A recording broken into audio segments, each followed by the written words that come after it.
All right, let's start with Pakistan and then go to the United States shortly. Pakistan's jailed former Prime Minister Imran Khan's family has leveled serious allegations against the Shehbaz Sharif administration and the military leadership. Dr. Uzma and Alima Khan are pointing towards a conspiracy to kill Imran Khan. Uzma Khan alleged that Pakistan's Army Chief Asim Munir and Interior Minister Mohsin Naqvi are involved in a plot to kill Imran Khan. She also claimed that Field Marshal Asim Munir will be responsible if anything happens to Imran Khan. The sisters affirmed that the PTI founder fears for his life while in custody.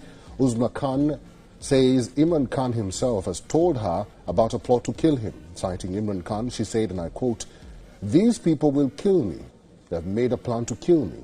Imran Khan's other sister, Alima Khan, also raised concerns about her brother's health. She rejected the medical reports prepared by government-appointed doctors.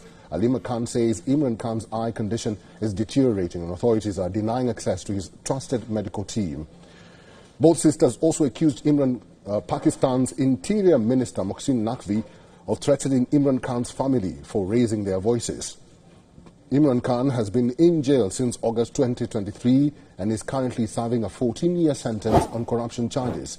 It's among dozens of cases that he claims were engineered by the Pakistani army to end his political career. However, Pakistan's military denies these claims.